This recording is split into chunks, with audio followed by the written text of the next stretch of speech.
बूढ़ी कमला अपनी गाय कपिला को चारा डालते हुए बोली, कपिला ये ले, हरी हरी घास खा। तू गर्भवती है, पेट भर कर खाएगी तो तेरा बच्चा स्वस्थ होगा। मुझ बुढ़िया का एक तू ही तो सहारा है।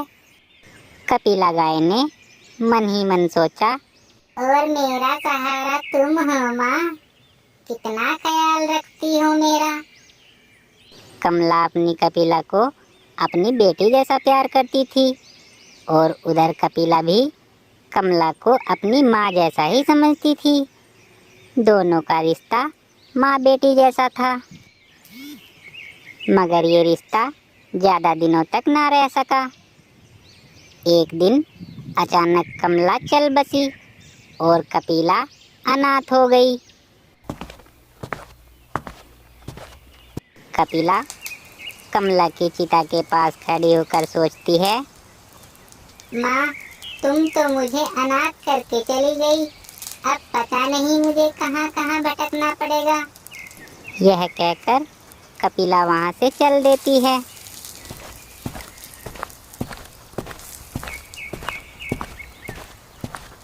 कमला धार्मिक विचारों की महिला थी और उसके साथ रहने के कारण कपिला में भी धार्मिक आस्था पैदा हो गई थी। कपिला महादेव की सच्चे मन से भक्ति करती थी, इसलिए वह रंबाती हुई शिवलिंग के पास जाकर खड़ी हो जाती है और कहती है, हे महादेव, मेरी माँ कमला को वैकुंठ में जगह देना, साथ ही मेरे और मेरे होने वाले बच्चे की रक्षा करना भोलेनाथ। उस दिन के बाद कपिला गांव के पास जंगल में ही भटकने लगती है। वह भूख लगने पर हरी हरी घास चरती और फिर जंगल में पुराने शिवलिंग के पास आकर आराम करती। सोते जागते उठते बैठते बस वह महादेव का नाम ही जपती रहती। ओम नमः शिवाय, ओम नमः शिवाय, ओम नमः शिवाय। एक दिन कपिला को जोर की भूख लग जाती है। वो सोचती है, आज तो बहुत तेज भूख लगी है और नदी के पास वो कोमल कोमल घास खाने का मन है, आज चलकर वही खाती हूँ। यह कहकर कपिला कोमल घास की चाह में नदी की तरफ चल देती है। उसी समय नसीम नाम का कसाई जंगल में किसी जानवर का शिकार करने के लिए घूम रहा होता है। नसीम जब कपिला को देखता है तो उसके मन में लालच आ जाता है और वह खुद से कहता है, वाह रे वाह, ये गाय तो बड़ी हष्ट-पुष्ट है और गर्भवती भी लगती है।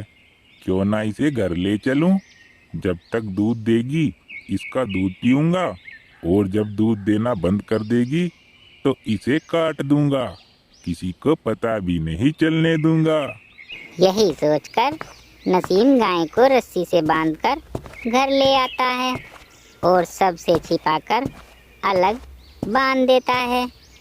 गाय रंभाने लगती है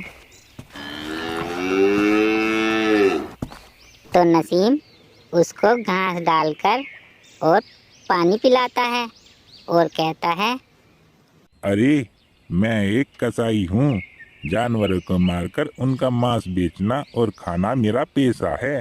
पर याद रख, तू जब तक मुझे दूध देती रहेगी मैं तुझे तब तक नहीं मारूंगा। कसाई की यह बात सुनकर कपिला घबरा जाती है, मगर फिर मन को तसल्ली देते हुए खुद से कहती है, अरे भले ये आदमी कसाई है, मगर जब तक मैं इसे दूध देती रहूंगी यह मुझे नहीं मारेगा, इसलिए मैं इसकी बात पर भरोसा कर लेती हूँ। यही सोचकर शांत भाव से कपिला कसाई के घर रहने लगती है। कसाई दूध के लालच में कपिला की खूब सेवा करता और उसे पौष्टिक आहार देता। इसी कारण कपिला की सेहत कुछ दिनों में और भी अच्छी हो जाती है। यह देख कपिला खुश होती है और मन ही मन सोचती है, यह कसाई तो मेरा बहुत ख्याल रखता है। जब मेरा बच्चा जन्म लेगा और मेरे थनों में दूध उतरेगा तब मैं इस कसाई को दोनों टाइम बाल्टी भर भर के दूध दूंगी। मगर नसीम एक कसाई था और इसी कारण उसे हर जानवरों में बस मांस ही दिखता था। वह अपने घर कोई जानवर पालता भी था तो उसे काटने के लिए ही पालता था। एक दिन उसके पास एक मांस का बड़ा ऑर्डर आता है तो वह कपिला की ओर देखते हुए कहता है, क्यों ना इस गाय को काट कर बेच दूं? इसे पता चलेगा कि मांस गाय का है या जंगली भैंसे का। यही सोचकर कसाई कपिला को काटने के लिए तैयार हो जाता है। कपिला गाय थर थर कांपते हुए महादेव को याद करती है और कहती है, महादेव, मैंने तेरी सच्चे मन से भक्ति की है। मेरी भक्ति की लाज रखो भगवान, और इस कसाई से मेरी और मेरे गर्भ में पल रहे मेरे बच्चे की रक्षा करो। कपिला के यह कहते ही शिवलिंग से एक नाग निकलता है और कसाई के घर प्रकट हो उसे डस लेता है। हाय हाय, ये क्या? नाग ने डस लिया मुझे। गाय को काटने की बात सोचकर बहुत बड़ा पाप किया है मैंने। भगवान ने मुझे मेरे इसी पाप की सजा दी है। हाय रे हाय। ये कहकर कसाई वहीं मर जाता है और महादेव के चमत्कार से कपिला कसाई की कैद से आजाद होकर जंगल की ओर चली आती है और कहती है, हे महादेव, तुमने मेरे और मेरे बच्चे के प्राण बचाकर हम पर बहुत बड़ा एहसान किया है। उस दिन के बाद कपिला शिवलिंग के पास वाले जंगल में ही रहने लगती है। धीरे धीरे जब कपिला के बच्चे को जन्म देने का समय आता है तो कपिला का घूमना कम हो जाता है। वह एक पेड़ के नीचे आराम करती और उसी के आसपास चर लेती। वो हर समय अपने होने वाले बच्चे के बारे में सोचती रहती और कहती, मुझे बेटा हो या बेटी, मैं अपने बच्चे को बहुत प्यार दूंगी, अपने बच्चे के साथ खेलूंगी और उसे भी बचपन से ही महादेव का भक्त बनाऊंगी। एक दिन कपिला हरा घास चरने के लिए जाती है तो उसे प्यास सताने लगती है। हाय, मुझे तो बहुत प्यास लगी है, पर थक भी तो गई हूँ। फिर नदी पर पानी पीने तो जाना ही पड़ेगा। यही कहकर कपिला नदी पर पानी पीने चली जाती है।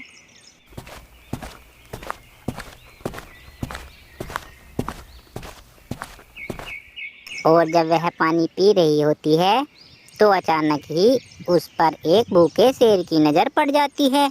शेर कहता है, वाह, आज कई दिनों के बाद कोई बड़ा शिकार हाथ लगा है। बहुत भूखा हूँ, अब तो इसे खाकर ही पानी पीऊंगा। यह कहकर शेर कपिला पर पीछे से झपटता है और उसकी टांग को जबड़े में जकड़ लेता है। खून बहने लगता है और कपिला दर्द से कर्रा उठती है और कहती है, हे महादेव, मेरी रक्षा करो, मुझ पर तो संकट पे संकट आ रहे हैं।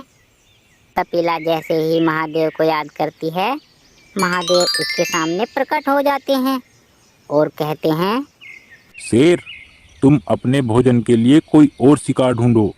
कपिला मेरी भक्त है और मैं अपने भक्त की हमेशा रक्षा करता हूँ।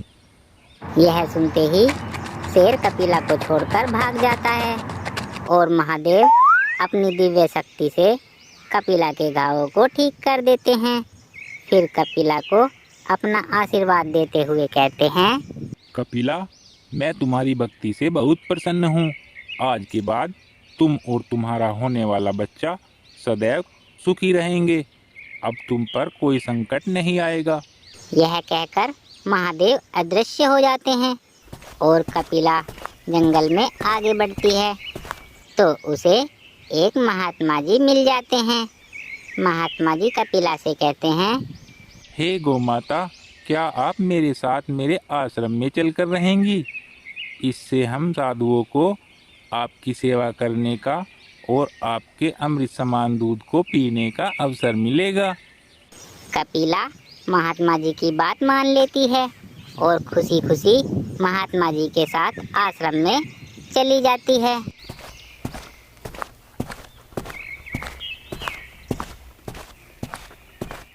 कुछ दिन बीतने के बाद कपिला एक सुंदर से बछड़े को जन्म देती है और इसी खुशी में आश्रम में उत्सव मनाया जाता है। इस पर कपिला खुश होकर महादेव का धन्यवाद करते हुए कहती है, हे महादेव, आपकी कृपा से मुझे संत महात्माओं का साथ मिल गया। यहाँ मैं और मेरा बच्चा बहुत खुश हैं। महात्मा जी हमारी खूब सेवा करते हैं। उस दिन के बाद उन दोनों पर कोई संकट नहीं आता। वे दोनों संत महात्माओं के साथ हर समय महादेव की भक्ति में लीन रहते हैं। ओम नमः शिवाय, ओम नमः शिवाय, ओम नमः शिवाय। तो बच्चों, कैसी लगी आपको हमारी कहानी? अगर आपको हमारी कहानी अच्छी लगी हो तो हमारी वीडियो को लाइक करें, चैनल को सब्सक्राइब करें और कमेंट करना ना भूलें।